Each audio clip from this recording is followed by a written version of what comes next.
सबसे पहले तीसरे अध्याय का मंगलाचरण करेंगे। सो निज भाव सदा सुखद अपनो करो प्रकाश, सो बहु विधि भव दुख निको करिए सत्तानाश। आचार्य कल पंडित टोडरमल जी द्वारा लिखित यह मोक्ष मार्ग प्रकाशक एक अद्भुत कृति है। जब एक बार मैं पंडित टोडरमल जी के संदर्भ में एक लेख देख रहा था तो एक बहुत बड़े विद्वान हुए हैं पंडित दरबारी लाल जी कोटिया। उनने पंडित टोडरमल जी की तुलना वीरसेन आचार्य से की है।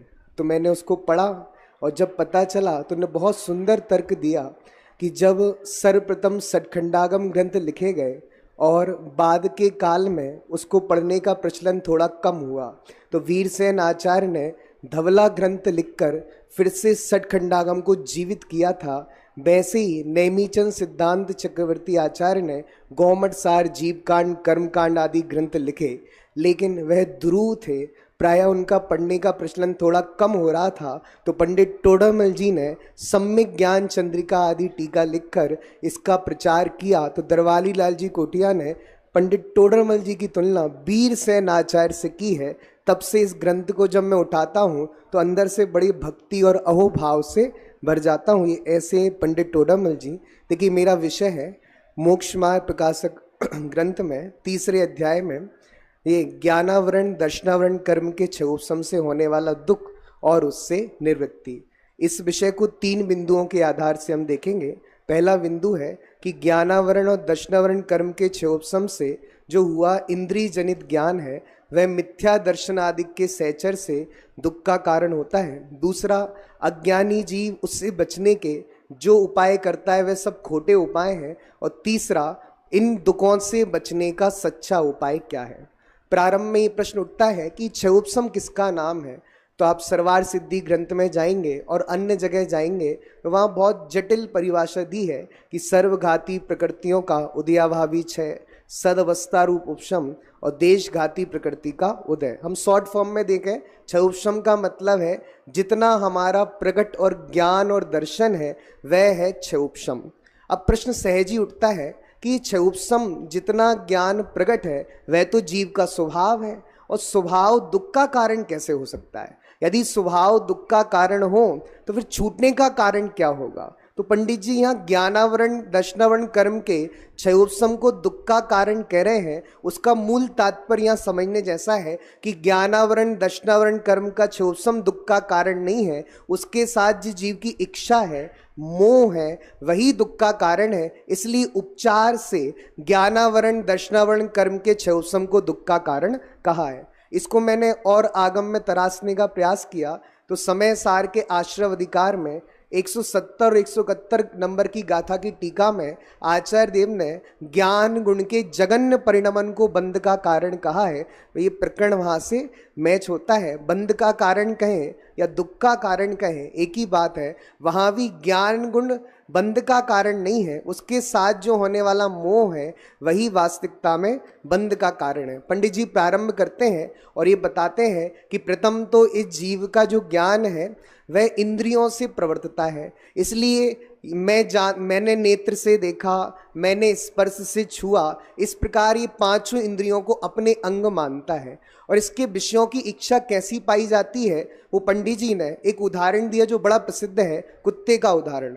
कुत्ता हड्डी चबाता है, लेकिन हड्डी चबाने से उसके जो खून निकलता है स्वाद तो खून का आता है, लेकिन मान्यता किसका है, हड्डी का। ऐसे ही वो कुत्ता और कोई नहीं, हम जैसे जीव हैं वो क्या मानते हैं कि सुख विषयों में से आ रहा है, लेकिन सुख तो जो इसने इच्छा की थी और इच्छा की पूर्ति हुई उससे हुआ, विषयों में तो सुख है ही नहीं। इस तरह पंडित जी ने इस जीव की किस प्रकार की इच्छा होती है वह यहाँ बताया। और अंत में ये कहा कि मैं अनादि अनंत ज्ञान स्वरूप आत्मा हूँ, ऐसा नि केवल ज्ञान का अनुभव तो इसको है ही नहीं। फिर पंडित जी कहते हैं कि इसकी और किस प्रकार की इच्छा होती है।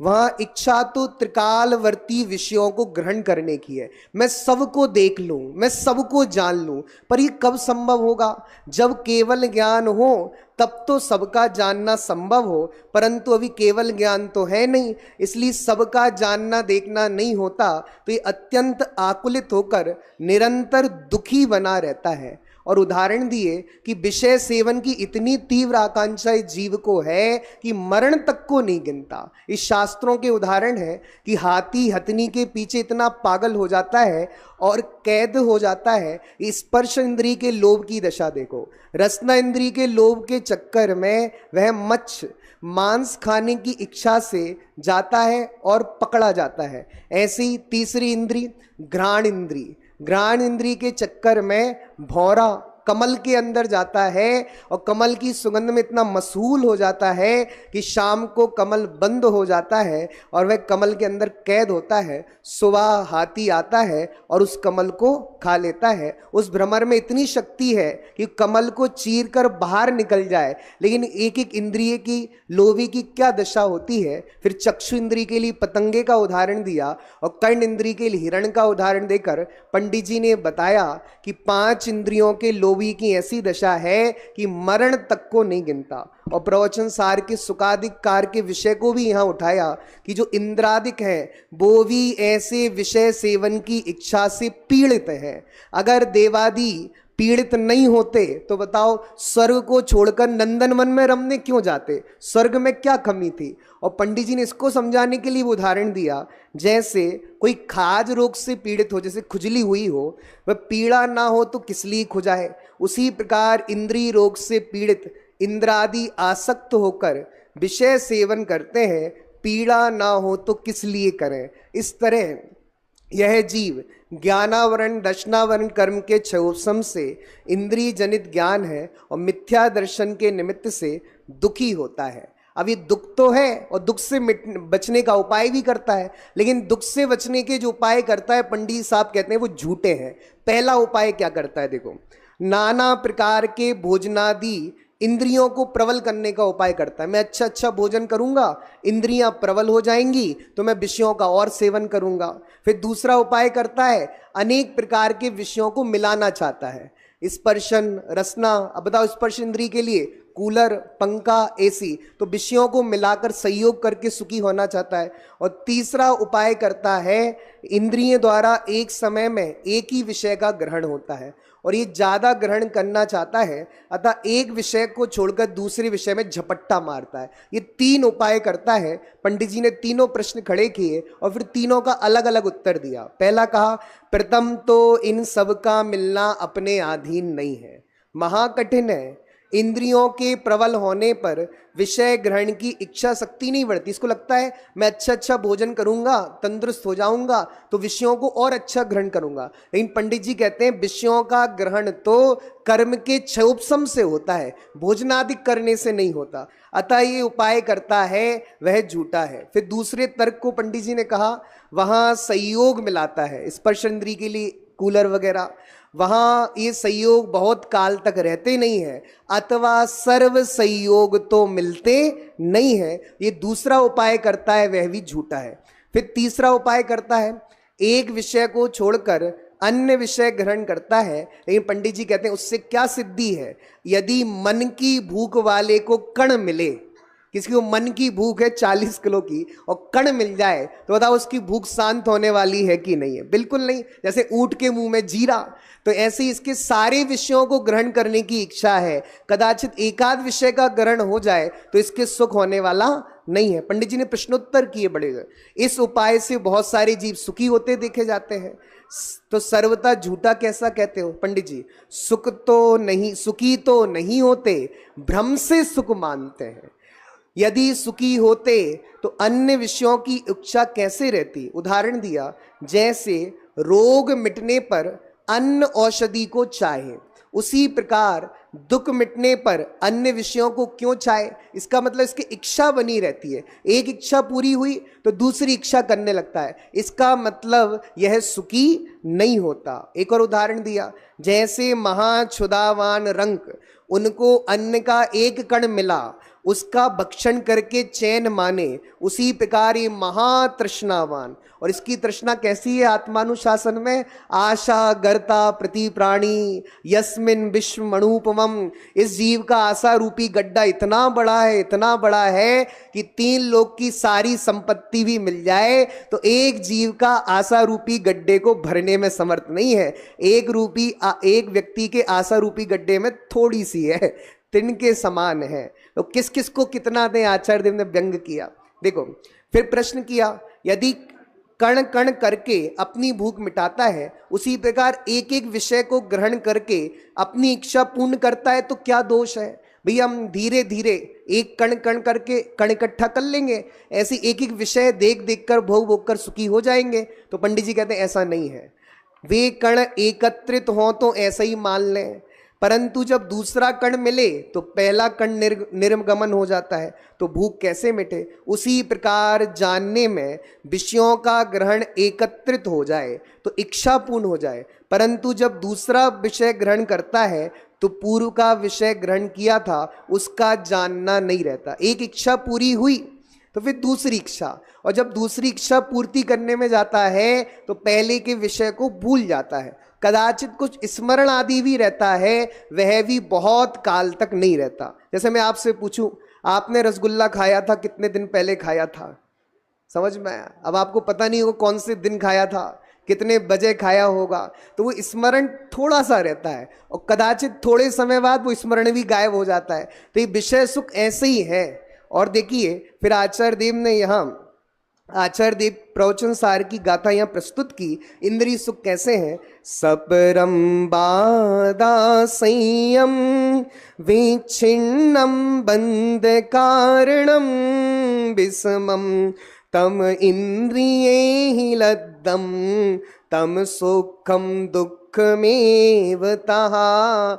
एक तो इंद्रिय सुख कैसे है? सपरम, पराधीन है। आपको स्पर्श इंद्रिय का सुख चाहिए तो कूलर एसी चाहिए, रसना इंद्रिय का सुख चाहिए तो भोजन आदि सामग्री चाहिए। बाधा संयम, बाधा सहित है, बार बार बाधा उत्पन्न होती है। विच्छिन्नम, विच्छिन्न है और बंध के कारण है। और सबसे महत्वपूर्ण बात, जिसको हम सुख कहते हैं वह सुख नहीं, सुखाभास है। और आचार्य कुंद कुंद भगवान लिख रहे हैं, तम सुखम दुखमेव तहा। वह सुख सुख नहीं, वह तो वास्तविकता में दुख ही है। और फिर ऐसे संसारी द्वारा किए गए उपाय झूठे हैं। तो अब बताओ सच्चा उपाय क्या है? अब आपने इतनी सब चर्चा सुन ली हो, एकदम शॉर्ट एंड स्वीट उत्तर आचार्य देव ने किया। सच्चा उपाय क्या है? ये वही उपाय है जो तत्वार सूत्र में आचार्य उमा स्वामी पहले सूत्र में कहते हैं, सम्यक दर्शन ज्ञान चारित्राणी मोक्ष मार्ग। वही सच्चा उपाय है। वही यहाँ कहा है, जब इच्छा दूर हो जाए, सर्व विषयों का युगपद ग्रहण बना रहे, तब यह दुख मिटे। और वह इच्छा तो मोह के जाने पर मिटे। सबका युगपद ग्रहण होना केवल ज्ञान होने पर हो। इनका उपाय सम्यक दर्शनादि है, वही सच्चा उपाय जानना। देखो, 2 चीज थी पूरे विषय में। एक तो इसको विषय ग्रहण की इच्छा थी और दूसरा सबको जानना चाह रहा था। तो विषय ग्रहण की इच्छा कब मिटेगी? जब मोह का नाश हो जाएगा। और सबका जानना कब होगा? जब केवल ज्ञान हो जाएगा।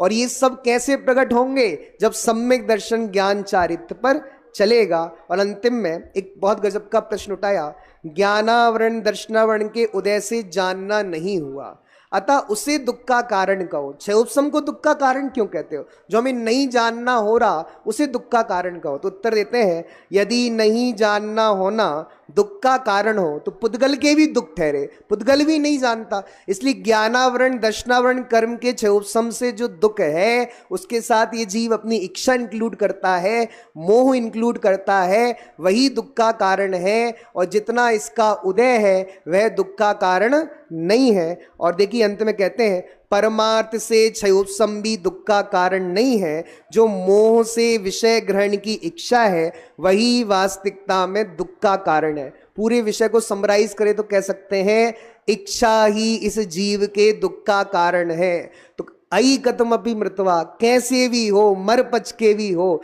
इस जीव को अपने मोह का, इच्छा का नाश करना बेहद जरूरी है। और इस इच्छा का और मोह का नाश बिना सम्यक दर्शन, बिना रत्नत्रय की आराधना के नहीं हो सकता। और जो जीव रत्नत्रय की आराधना करता है वह सुख का मार्ग प्राप्त करता है। हम सब भी रत्नत्रय की आराधना करके सुख का मार्ग प्राप्त करें, इसी मंगल भावना से।